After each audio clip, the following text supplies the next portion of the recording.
Grant scanned the boxes, rigged the randomizer, knew the Ant-Man logo was in there in front of thousands of people, and then pulled it. Didn't act surprised because he knew it was in there. Welcome to the Live at a Dollar Podcast Network. All right, folks, welcome back to the Live at a Dollar Podcast Network. Yes, I'm sitting down with these guys. I was going to sit in the middle, but I figured this would be better for the video anyway, with the two of you guys sitting next to each other. They can Since get you don't both of spend us. 9 hours a day sitting next to each other anyway. They can get both of us. Yeah, that's really nice. Look at that love right there. All right, let's get some hobby talk with Grant and Bugzy sitting down with us. Listen, we're going to get to this question at the end, but we're a couple weeks away from Fanatics Fest and the National. We have a lot to talk about. Let's do some hobby talk before we get to that. Sure. Each of you, question for both. Biggest regret sale ever for either one of you. Go, Bugzy, you start. I'm going to have to say a gold BGS 9.5 Erling Haaland gold Kaboom. Bought it, sold it way too early. It's now worth probably $40,000 more than what I sold it for. Tell them how much you bought it and how much you sold it for. I bought it for $4,500, and not too long after that, sold it for $10,000. Ah, okay. So, Double up there. I'm happy Right. in the moment. Right. And then when you see the PSA 9 comp come out, you see this and that, you realize what you had. But, nonetheless, I know the owner of that card, and they said they will be taking that card to the grave. So at least I know it's not being sold again unless I buy it back. Right. Those are the terms. So it's last destination. Right. Exactly. So it's at its final resting place. Right. That's good. Think about how the hobby has boomed. That all has happened in the last 8 months. Literally, legitimately 8 months. From bought from $4,500 to sold for $10K to now valued at $50. Yeah. In less than 8 months. The hobby, folks. I mean, that is the hobby. Mine is, there's none that will ever beat this one because I'm too sharp now. Yeah. This was in my early stages of sharpness. Ant-Man logo, man. Ant-Man logo, man. 75th anniversary before high-end modern was high-end modern. Right now, all high-end modern is booming. This is a long story, but it's a good one. I'll take it. This is when I was allowed in my own breaks because me personally, no offense to anybody, me and Bugzy's breaks are by far the best value breaks that are feasible, possible. The lists we create, the PSA upside, the blessings, everything involved, and the price point. It's like ours are cheaper than the same product of others with a better list. It really doesn't make sense. So that's why I would enter only our breaks. Right. So we were doing a break. It was a bunch of IMAC basketball with like Nebs back in the day. And we were doing a divisional break. And I'll never forget it that there was 8 spots, and I only got into those breaks if it was taking long to fill because I'm like, I feel bad for the guys waiting. Right. I'll grab a spot. I was paying with my own card like any other person would. And I remember it was random, and you could like pick back in the day on the website. It was like you could pick a slot. So if it's 1 to 8, but we randomize the names no matter what. But you can so put your name in it doesn't even slot matter. So I remember, shout out 238. 238 was in the chat. I said, 238, give me a number. He gave me a random number, and then it's so random. It's a random number and then a roll of a dice to get a random division in wax. All right. Like that is the most random you can get. You can't get a random spot on a website, a roll of a dice to then determine how many times you random a randomizer into the most random thing ever, which is wax. Mm-hmm. And then I landed on NFC North. I opened the boxes. Anthony Edwards logo man. That was the last break I was ever allowed into because then, everybody in the hobby, speculation, people that don't live on the same earth as us say, Grant scanned the boxes, rigged the randomizer, knew the Ant-Man logo was in there in front of thousands of people, and then pulled it. Didn't act surprised because he knew it was in there, and he knew he was rigging the break for himself.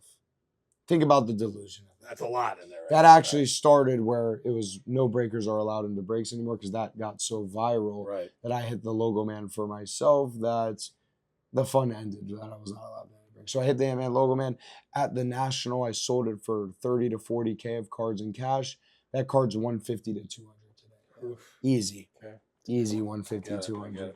By the way, I used our same CT scanner this morning, and I had fluid in my right knee. That was before I checked the boxes. Just want to let that's the delusion in the hobby. That's it. Like, think about it. Someone said it this morning. Even on that topic of like people think breaks rigged, this rigged. First of all, how do you even rig it? Like, I don't understand how you can even rig a brake because it's wax. Right. Maybe if people talk about repacks, sure, there's probably scummy people running repacks.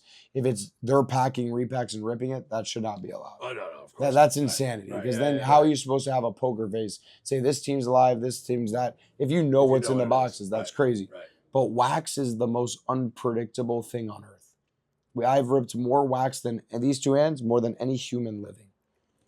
You'll see a case of the same product that's the most unbelievable case you've ever seen, and then another case that's completely opposite, the most dog case you've ever seen. Right. So it's the most unpredictable thing ever. So to think that a randomizer or a wheel spin could determine a card going to a certain customer that is planned is insanity. Yeah, It's pretty insanity. Nuts. Yeah, it's nuts. A lot of people think a little crazy in the world. That's what it is. Yeah, of course. All right, another hobby one for both you guys. Kind of close to what the first question was, but a card in your PC never going anywhere, going to the grave with you guys.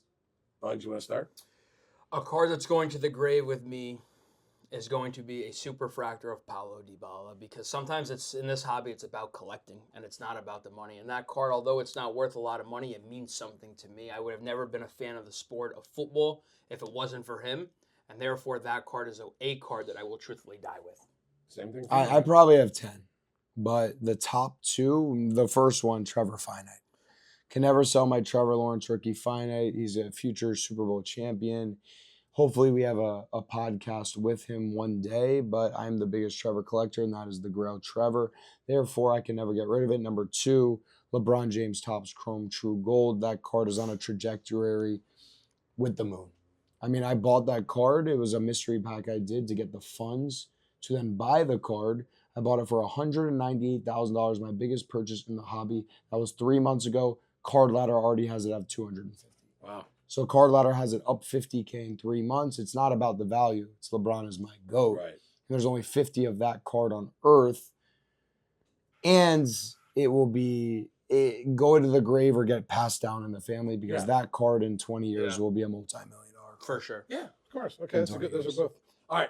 We just talked about it, and you just brought up that you rip more wax. Probably the two of you in a room together rip more wax than anyone in the entire world together as a tandem. Favorite case hits ever out of any product? Give me one. I'm starting with Grant this time. One? What is Only my one. favorite case hit of all time? Look at Bugsy smile. He's ready. I should have went to him first. It's a tough I mean, question. it's a Well, I know public. it's a tough question. because there is a lot of recency bias involved. There is in a it. lot of Right. recency. But I'll take this one because I'm locked in. There's something about a gold kaboom Okay. that does it for me. I like it. I mean, aesthetically looking, especially in a slab, like everything about that card is beautiful, and the fact that the case hit as well is a very short printed 210. I know people could argue the green and that, but there's something about the gold that does it for me. I mean, it's tough not to go public because you're trying to go valuation. If you're going valuation, you're going green kaboom.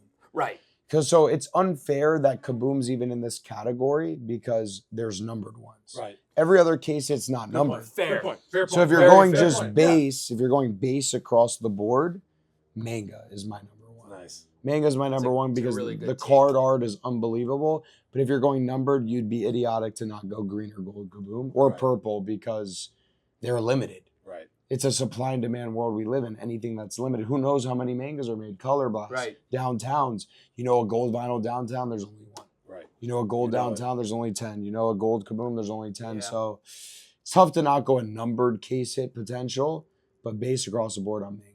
The card art's under. I like that answer. I'm going to throw you one here. I want your opinion on this because this is an old school one because I brought it in. It's new in the hobby in the last year or so. I love the Tecmo Bowl. Tecmo's unbelievable. Awesome. And Tecmo's coming from someone unbelievable. who played on the Nintendo, Tecmo Bowl was my game back in the day, and then to seeing Bo Jackson and stuff like that. Mhm. But the Tecmo Bowl case hit, I love this. I like it more than Kaiju. I was going to Yeah, say, right. Speaking of that, you also hit one I today. hit one in a backyard Did you pack. really? I bought a $500 pack, Travis Hunter. Tecmo. Come on. Yeah. You just can't make it up. That is, yeah, the You Tecmo Bowl can't to me, make it up. I love your answers on that. I just thought the Tecmo Bowl was a really cool one to throw in the last year for something, a throwback one for the oldies in there. Yeah, no, it is. It's quite a debate in this hobby though, because obviously you have a lot of people on the downtown side, you have a lot of people on the kaboom side, and then you also have a lot of people who are now with Topps taking over. With now you have Kaiju, you have Super Kaiju, you have all this stuff. So I think over time, it'll play out and you'll see. But right now, there's something about the kaboom just holds so much weight, especially when it comes to case hits. But like you said, that is because there is a history, there is a track record, and they are short printed. But what Fanatics does so much better is they looked at that data. They probably heard people like us talk about numbered case hits all the time. Mm-hmm. And now in every product, you can hit superfractor case hit. Exactly. You can hit superfractor anime. We're going to be able to hit superfractor alter ego and update. You can hit superfractor helix, superfractor rockstar. Every case hit that they produce, there's a superfractor version, which is an unbelievable chase. Because if you're just opening up Prism Black, it's like I can hit a manga, but there's no numbered. Imagine if they had gold vinyl manga. What would that do? I know. Gold mangas. No, for sure. Black 101s. For sure. It's separating the game, and they're doing that in every sport, every product. Like think they did it for the first year. A LeBron anime super did 150K just because they threw a number on it. And the garbage pail. Garbage pail 101s. There's so many good innovative things they're doing, and it's only starting. The modern day grails are going to become. You got to think every 10 years, 5 years, there's a boom. There's this, there's that. We're in the modern day grail collecting period. Where you have LeBron supers, Currys, all these guys that was our generation, and Brady even, all these guys, you can hit their super case hits. Those are going to be, because you can't open Exquisite anymore. You can't open these other products. There has to be modern day grails and products, and that is what we are ripping right now. And you think about the grails now, you just named a bunch, but you're talking about the Tom Brady era, the LeBron era, the Messi era. You think about any of these guys in these sports right now that are probably going to go down no matter what in 100 years, the top 2 or 3 ever. And they're sitting in front of us right now. We're watching them on TV, or they just retired like Tom Brady. So that's good too. All right, 2 more and I'm going to let you guys go. This is going to be a fun one, I think, for both of you guys. Your quote, "I'll die on a hill" hobby opinion. I want one from both of you. And I want you to think about it for a second, because this is an interesting question. But you'll die on a hill. This is your one opinion that no matter what anyone says back to you, this is what I'm going with, this is what I'm going with. Could be something about a card, could be something about the hobby in general, could be something about a specific player or 2 that you like, but your die on a hill opinion, one from each of you. Well, the first one that comes to my mind, LeBron James is the greatest basketball player of all time. Okay. No one would ever convince me that Jordan is the GOAT, because it's not about Jordan LeBron thing. It's about generations and who you watched. 100%. That's like saying, all right, when people say that, my generation watched LeBron James from start to finish. Right.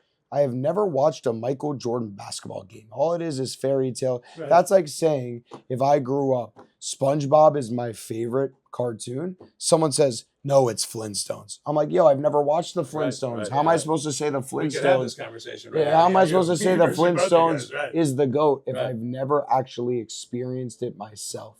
All this is Fugazi. How are you supposed to say, when anybody says of a certain generation that another guy's a GOAT, I'm like, how? You never watched him. Like, I watched the greatness of LeBron. Maybe you think Jordan's the GOAT. That's fine. LeBron is my GOAT, and he is the GOAT based off stats, categories, era, everything. Everything. He has the point record. He's played till he's 41. This guy went to 8 straight finals in the hardest time to make the finals with the most Hall of Fame players he had to play in every single playoff round. He just had averaged more than anybody. We're talking 10 years ago. In his playoffs, he averaged more than Shai Gilgeous-Alexander at 41 points per game. Yeah, they lost because their team's not good. Right. But LeBron at 41 was the best player on the court. And that's versus Shai, the back-to-back MVP at 41. Yeah. I'm not here to demolish, Jordan, but all I know is there was proof and reports that came out that, in 1990s, that there were some fake stats out there. It was proof and documented that an analyst got, footage to a game that, Michael Jordan was accounted for when he counted 3 steals in the game. On the sheet where they take notes, he had 12. So I'm just saying that's not opinion. It's factual evidence. Okay. Yeah, it's like someone at our local high school that we used to go to in the stats. Doing the stats by number. Well, in one season when Jordan won Defensive Player of the Year, not 100%. Like I know the exact facts, but when he was playing at home, he had double the amount of steals than when he played away. Coincidence? Sure. I like it. Sure, those align for sure. Right. I like it. Yeah. Bugs, what about you? I think the fact that football is so powerful in the United States of America, the card hobby in America for football doesn't reflect how big it really is on TVs. There's no reason why you're telling me Tom Brady, Aaron Rodgers, Peyton Manning don't sell like the GOATs of the game. I mean, you see Brady on an uptick right now, but when you go down after Brady, you see even like Mahomes. You can say from Mahomes to Peyton Manning to Aaron Rodgers to Drew Brees to Dan Marino to Joe Montana, all these guys are so severely undervalued, and the football market in general is severely undervalued. When you look at GOATs and other sports and what they do, you can go down, you could say the 7th best player of all time basketball. You could see what they sell for. You could take Kobe Bryant's, you're telling me Kobe Bryant, who's not even a top 2 basketball player of all time, is selling more than the number 2 football player of all time, than the number 1 football player of all time? Doesn't make sense to me. It needs to change. And it's not even close. It's not even close. Kobe combined outsells Peyton, Drew Brees, Joe Montana, Dan Marino combined. Yeah, Combined. That's Combined. big, right? I mean, Combined. and I love Kobe, but shout out to Dan Marino. And So the football market needs more love. Yeah, it does. I like It's that. so severely undervalued. I mean, we could say, all right, it's not selling for a lot, but I think also right now is a great time to buy it. I think if you are looking and trying to invest in GOATs, you look at some of those football guys, because I think in the next couple of years, you will see a massive increase in them. No, and then another Great one take. that is one I'll die on, and I think it stems from victim mentality. Is a lot of people you say the hobby's too expensive. There are thousands upon thousands of $1 to $5 cards that sell every single day. Yeah. There are tens of thousands of $20 to $50 slabs to $100 slabs that move at a very high rate and have high upside on rookies, first Bowmans, all these other things. There's blasters, there's megas. There's literally everything from $1 to $10,000, tens of thousands in the hobby. And everybody always says the hobby's too expensive. The hobby's too expensive. Do they say the Rolex industry is too expensive? Right. Does anybody say that? Right. Is there a cheap Rolex you could buy? They don't complain about the Rolexes being so expensive. No. How much do you think they make a Rolex for? It's like this is collecting. There's upside. You could buy whatever you want at whatever price. Yes, it is expensive, but a hobby box can't be sub $1,000 if there's $1 million chasing it. Right. If there's $50,000, $100,000 cards. Like I just made a video about this. Topps Chrome update is releasing. There's bare minimum $50,000, $100,000 plus cards in it. And hobby might be $700 to $1,000. Right. Oh, I'll never be able to afford a hobby box. It's like, how can that box be $500? Right. Can't Right. cheapen the right. box. You, because that it's makes sense. when you Right. have that much high end in that product, Right. like people don't understand. Panini Flawless is $11K a case. I looked on Card Ladder. There are 4 cards that sold for over a case in the history of the product production. There are, think about just a box to box basis. Right. There are thousands of cards that will sell for over $1,000 in a Topps Chrome. Yeah. Thousands. So it's like when you relate it to what is the chase, it's just when people say the hobby's too expensive, they're just complaining that they maybe can't afford a Flawless. Right. They just can't get it. You could from one of those, afford right. slabs, you could afford singles, you could do it your way. You just like complaining. Yeah. You know, you got to fix your Yeah, mentality. I like complaining once in a Yeah. while, On so- that note, too, about the complaining, and I'll ask, the question was a hobby take that you'll die on. I'll die on a So hill, many right. people out there say the PSA 9 should be more valuable than they are, and Grant has a great response to them. So buy them. Buy them. Right. Buy them. If Right. nobody's buying them for a reason, right? Get them. Go get them. If you think Right. they're Great valuable, call. you create the value. Buy them. Yeah. I love that take. That's a great take. Like Because everybody- everyone does- that's you see what I that. How many say. times you see Well, of course, a hobby and- pod or someone talking, they talk about that. And You're don't right, get you're me right. wrong, I do agree with that. I do think a PSA 9 should be more valuable than the card being raw. Right. But at the end of the day, when I'm on auction and I'm looking for a card and I can get it in a 10 versus a 9, I don't care about that 9. Right. Who I'm going wants to that? pay the Right. premium and grab the 10. 100%. So for everyone who's saying the PSA 9 should be worth more, make it more. Yeah, the only people that could change that is the hobby itself and Right. the customers and the consumers of the hobby. It's Make like the nines better. people blame PSA. They're like, oh, my PSA 9's not worth as much. It's like, what is PSA supposed to do? Right. Right. And that's the They created it, consumer that's saying it. they don't Right. want your PSA 9, but we are seeing an uptick in PSA 9s. In Topps Chrome, there is a significant increase in PSA 9s versus 10s. Yeah. On the certain cards, there's a significant increase on PSA 9s versus 10s. Like, for example, a LeBron James True Red Raw at a Topps Chrome just did 160K. The PSA 9 Auto 10 did 198. So there was a 30K increase Yeah. on that card. Right. It's the right cards. You know, if you're saying a PSA 9, maybe nobody just wants your base PSA 9. Well, that's Maybe it, you're subbing right. the wrong cards. Like Right. there's certain cards that I'm grading, and PSA 9 is usually tends in the modern day right now worth a little more than my raws. I like to buy cards that raw versus PSA 9, I'm making a little. Right. And the PSA 9s is PSA 10s, you have your huge upside. And if you go to data and you study comps, you can easily find hundreds of cards that this applies to. The one thing that the whole human race can equate to, nobody wants to put in the work. Nobody wants to do their own research. No, of course Nobody ever, they just want to say, oh, I bought this card raw, I got a PSA 9, now I'm down on grading fees. Well, you bought the wrong card. It's very simple. Once Yeah, you have the right. information, Right. if you go to Card Ladder, everything available. It's actually never been easier. It's never been easier. never been It's easier. never Shout out been to easier. Card Ladder. Card Yeah, Ladder's shout out to the unbelievable. Card Ladder. All right, last one here, and I'm gonna let you guys go. You guys know my background. I did sports radio for a long time. I covered 12 Super Bowls. I covered World Series. I covered Tiger and Phil on a Sunday at Doral. Cool. I covered all this stuff. I was never more overwhelmed than last year walking into the National and seeing that whole thing. And this year I get to go to Fanatics Fest. I'm very excited about that also. Those two events for the hobby, how much impact do they have from the 7-year-old kid to the 47-year-old adult walking in who is overwhelmed like you've never seen before? This is after covering and did what I did for 20 years. I still walked into that last year and went, whoa. Day 3, didn't even realize there was still an upstairs. Yeah. Okay, that's how bad it was last year for me. These two things together for the hobby, what do you guys think when we talk about Fanatics Fest, when we talk about the National? What does it mean to the hobby? What does it mean to you guys? What does it mean to the guy out there who's never been to either one? If you are in the hobby and you love collecting, you'd be doing your disservice not to go to both of these events. This is the World Cup final. This is the World Series. This is the Super Bowl.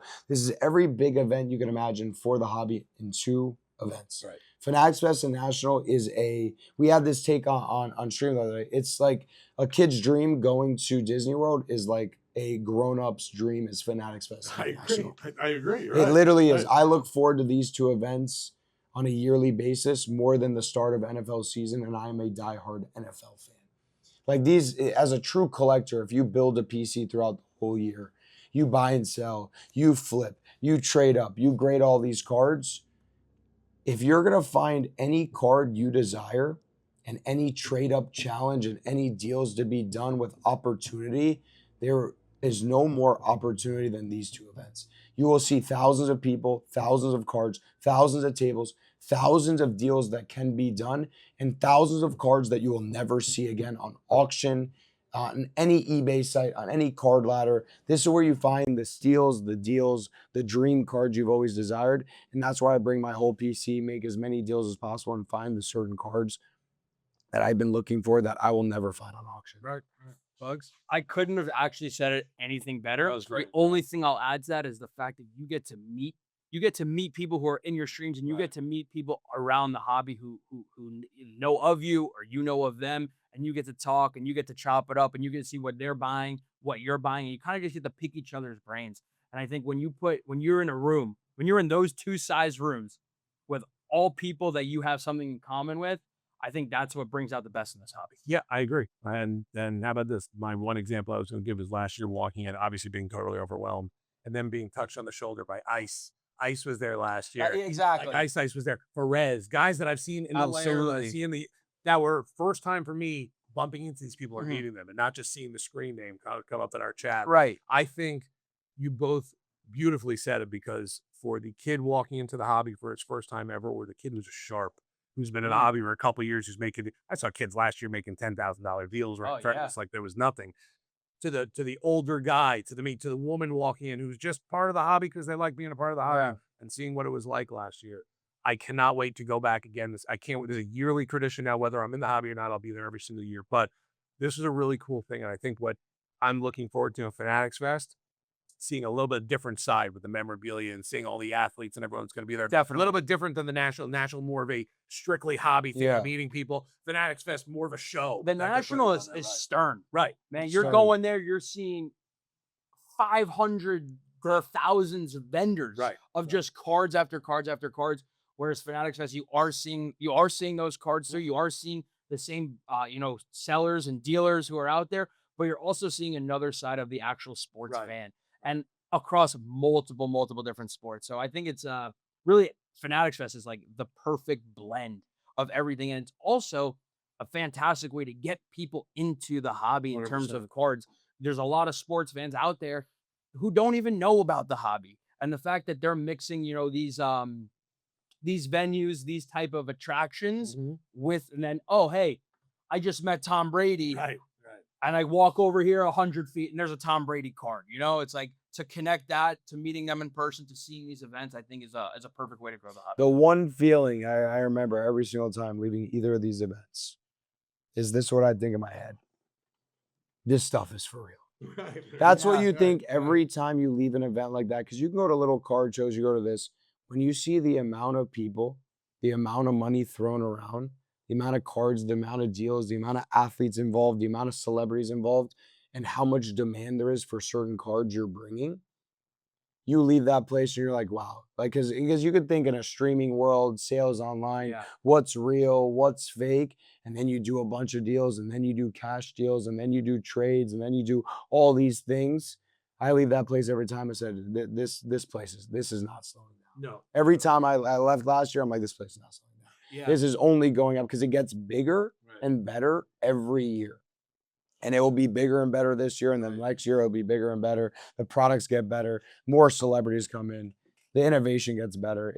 I still think we're in a very small, you got to think, like, look back to 2015 prices, right? If you look at 2015, an NT box, a Prism box was $200, $150.